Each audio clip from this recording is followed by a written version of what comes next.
অধীর চৌধুরীর সঙ্গে বিজেপির একটা গোপন আন্ডারস্ট্যান্ডিং আছে বলে রাজনৈতিক মহলে একটা কানাঘুষো শোনা যায়। ঠিক বিধানসভা নির্বাচনের 6 মাস আগে শুভেন্দু মডেলে তিনি যদি বিজেপি যান, আমরা সম্ভাবনার কথা বলছি, তাহলে তিনি ওই শুভেন্দু মডেলেই বিজেপিতে যাবেন। বিজেপিতে যোগদান করবে কে বিজেপিতে যোগদান করবে না, এটা তার একান্ত রাজনৈতিক ব্যক্তিগত বিষয়। কিন্তু আবার আমাদের মনে রাখা উচিত, রাজনীতি সম্ভাবনার খেলা। আমরা কখনো ভাবতে পারিনি যে তৃণমূলের একসময় second in command Suvendu Adhikari তিনি বিজেপিতে যাবেন, এবং বিজেপির দিলীপ ঘোষের মতো সংঘের সঙ্গে এত ক্লোজ একজন নেতা, যে আরএসএস এর একদম ভিতর থেকে উঠে আসা নেতা, সেই দিলীপ ঘোষকে সরিয়ে দিয়ে শুভেন্দু অধিকারী রাজ্য বিজেপির সর্বোচ্চ নেতা হয়ে উঠবেন। এমনকি দিলীপ ঘোষের তার জেতার সিট সেখান থেকে খড়গপুর থেকে নিয়ে এসে বর্ধমানে নিয়ে এসে দিলীপ ঘোষকে লোকসভায় হারিয়ে দিয়ে তাকে রাজনৈতিকভাবে বঞ্চিত করে দেবেন। এটা তো কেউ ভাবতে পারতো না 2021 সালের আগে। বা বিচারপতি অভিজিৎ গাঙ্গুলি, যাকে নিয়ে আমরা দেখেছি বামপন্থীরা প্রচন্ডভাবে আবেগপ্রবণ ছিল, সেই অভিজিৎ গাঙ্গুলি বিজেপি জয়েন করে তিনি বিজেপি থেকে লোকসভায় দাঁড়াবেন, এগুলো মানুষ ভাবতে পারতো না। আবার কৌস্তব বাগচির মতো একজন কংগ্রেসের, যাকে আমরা কংগ্রেসের একটা আনঅফিসিয়াল স্পোক পার্সন হিসাবে দেখেছি বিভিন্ন মিডিয়া চ্যানেলগুলোতে, তিনি বিজেপিতে যোগদান করে এখন হিন্দু মুসলিম করবেন বিজেপির মধ্যে গিয়ে, এটাও কেউ এক্সপেকটেশন ছিল না। তার রাজনীতি হলো সম্ভাবনার খেলা। অধীর চৌধুরী বিজেপিতে যাবেন না এটার উত্তর একমাত্র উনি নিজে দিতে পারেন। চৌধুরীকে সরানো হয়েছে তার পারফরমেন্সের জন্য।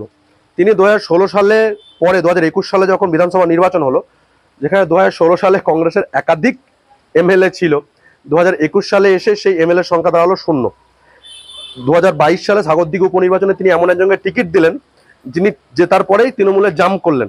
পঞ্চায়েত ভোটের আগে তিনি আনোয়ারুল হক বিপ্লবদের মতো লোকদেরকে টিকিট দিলেন তৃণমূল থেকে আসা, যারা কংগ্রেসের টিকিটে জিতে গিয়ে আবার তৃণমূলে জাম করলেন। তিনি নিজের বহরমপুর লোকসভায় হারলেন। আমরা আবার দেখলাম তার যে ভরাডুবি লোকসভা নির্বাচনে 2024-এ। তাহলে এই পারফরমেন্সগুলো তিনি দীর্ঘদিন ধরেই এত নিচের দিকে যাচ্ছিল যে কংগ্রেসে তাকে সরাতেই হতো, তার বিরুদ্ধে ক্ষোভ বাড়ছিল। যিনি নিজের লোকসভায় জিততে পারলেন না, তাকে তো দায়িত্ব সরে দিতেই হবে। তিনি নিজে যদি একজন রাজনৈতিকভাবে ম্যাচিওর হতেন, তাহলে বহরমপুরে হারার পরে তিনি নিজেই রাজনীতি ছেড়ে দিতেন, এবং নিজে রাজনীতি ইন দ্য সেন্স মানে তিনি প্রেসিডেন্ট পদটা ছেড়ে দিতেন, রাজনীতি ছেড়ে দিতেন আমি বলবো না, তিনি তার সভাপতির পদটা ছেড়ে দিতেন। সেটা না করে তিনি সভাপতির পদটাকে দখল করেছিলেন, বরঞ্চ এই সমস্ত কথা বলছিলেন যে রাহুলজি আমাকে ফোন করে আমাকেই থাকতে বলেছে, কংগ্রেস থেকে খার্গেজি আমাকে ফোন করে আমাকেই সভাপতি থাকতে বলেছে, এই সমস্ত ন্যারেটিভ তৈরির চেষ্টা করছিলেন।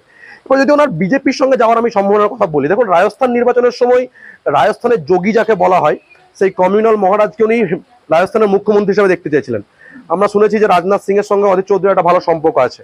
আমরা দেখেছি যে বিজেপির নেতাদের সঙ্গে হাসাহাসি করতে। মুর্শিদাবাদে বিজেপির যিনি মূল পান্ডা, যিনি ভোট করান, সেই কার্তিক মহারাজের সঙ্গে ওনার সম্পর্ক ভালো। তাহলে এইগুলো মিলিয়ে অধীর চৌধুরীর সঙ্গে বিজেপির একটা গোপন আন্ডারস্ট্যান্ডিং আছে বলে রাজনৈতিক মহলে একটা কানাঘুষো শোনা যায়। তাহলে উনি যদি বিজেপিতে যান, এই সম্ভাবনাটাকে একদম উড়িয়ে দেওয়া যাবে না। তবে উনি যদি যেতে চান বিজেপিতে, অবশ্যই উনি ঠিক শুভেন্দু মডেলেই বিজেপিতে যাবেন, অর্থাৎ 2026 বিধানসভা নির্বাচনের 6 মাস আগে উনি বিজেপিতে মুভ করবেন। বিজেপির কাছে উত্তরবঙ্গে কোনো ভালো ফেস নেই। সুকান্ত মজুমদারকে দায়িত্ব দেওয়ার পর থেকে বিজেপিকে আমরা দেখেছি কি আরো নিচের দিকে যেতে, রাজনৈতিকভাবে বিজেপি আরো দুর্বল হয়েছে। উত্তরবঙ্গে সেই যে নেতার একটা কমতি রয়েছে, সেটাকে মেটাতে হয়তো অধীর চৌধুরীকে বিজেপি পুশ করতে পারে, এবং সেই পুশটা হবে কিন্তু 2026-এর আগে। তার আগে পর্যন্ত অধীর চৌধুরী বাংলার রাজনীতিতে সক্রিয় থেকে এটা দেখানোর চেষ্টা করবেন যে তিনি এখনো বাংলার রাজনীতিতে ইম্পর্টেন্ট, এবং তিনি তার যে সমর্থক রয়েছে তাদেরকে হয়তো চাঙ্গা রাখার চেষ্টা করবেন। এবং ঠিক বিধানসভা নির্বাচনের 6 মাস আগে শুভেন্দু মডেলে তিনি যদি বিজেপি যান, আমরা সম্ভাবনার কথা বলছি, তাহলে তিনি ওই শুভেন্দু মডেলেই বিজেপিতে যাবেন। এবং তখন হয়তো আমরা অধীর চৌধুরীর কাছ থেকে দেখতে পাবো হেমন্ত বিশ্ব শর্মার মতো একটা কমিউনাল পলিটিক্স। যে হেমন্ত বিশ্ব শর্মা একসময় কংগ্রেস ছিলেন, সেখান থেকে তিনি বিজেপিতে আসার পরে যে কমিউনাল এবং সাম্প্রদায়িক রাজনীতি শুরু করেছেন, অধীর চৌধুরী হয়তো সেই একই দিকে এগোবেন। তো এটা হলো একটা সম্ভাবনা, যেটাকে উড়িয়ে দেওয়া যাচ্ছে না কোনোভাবে। রাজ্য কংগ্রেসের কি লক্ষ্য না লক্ষ্য নয়, সেটা রাজ্য কংগ্রেসের নেতৃত্ব বলতে পারবে।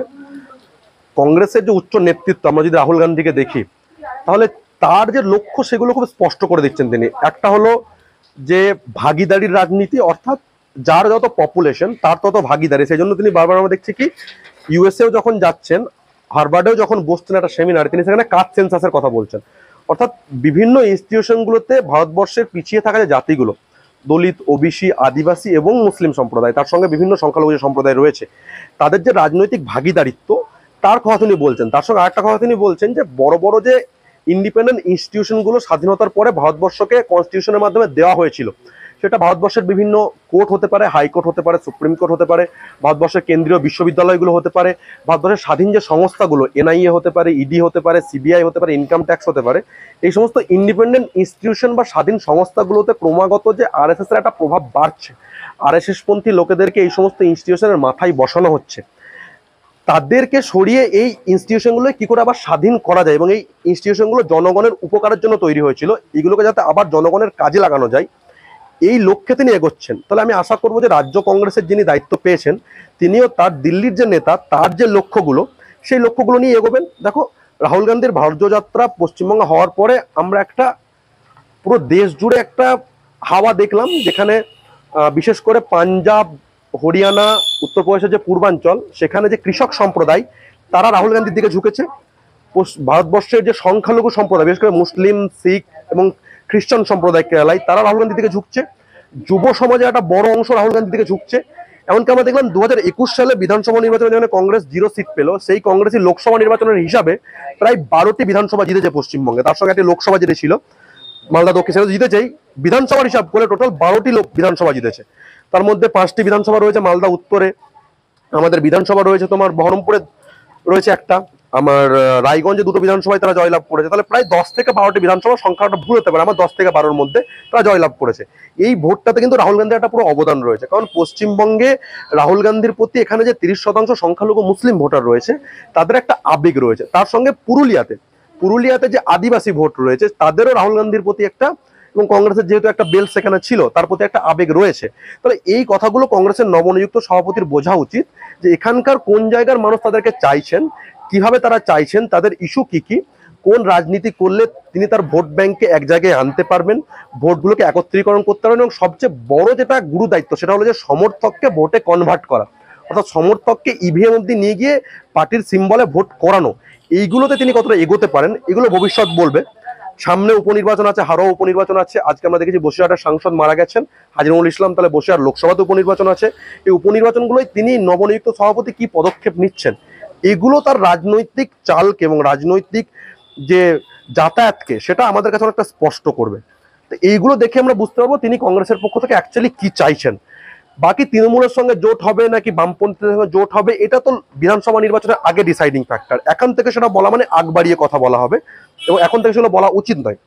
এখন তার গুরু দায়িত্ব হলো তার সমর্থকদেরকে এক জায়গায় করা, সংগঠনকে মজবুত করা, সমর্থকদের মধ্যে কনফিডেন্স দেওয়া। কংগ্রেস সমর্থকরা যে দীর্ঘদিন ধরে মানে সাহস হারাচ্ছিলেন, যেটাকে বলে সেলফ কনফিডেন্স বা আত্মবিশ্বাস হারাচ্ছিলেন, যে তাদের হয়ে লড়ার জন্য কেউ নেই, তারা যে আন্দোলন করবে তাদেরকে সামনে থেকে নেতৃত্ব দেওয়ার জন্য কোনো নেতা নেই, তাদের কথা দিল্লিতে বলার মতো কেউ নেই, এই কনফিডেন্সটা তাদেরকে দেওয়া, এইগুলো হলো তার প্রথম দায়িত্ব। সংগঠনকে আরো চাঙ্গা করা, সমর্থকদেরকে প্রোটেকশন দেওয়া, যেখানে যেখানে রাজ্য সরকার বিরোধী, কেন্দ্র সরকার বিরোধী আন্দোলন হবে তার সমর্থকরা করবে তাদের কংগ্রেসের নেতৃত্বে, তাদেরকে লিগাল সাপোর্ট দেওয়া, তাদের পাশে থাকা।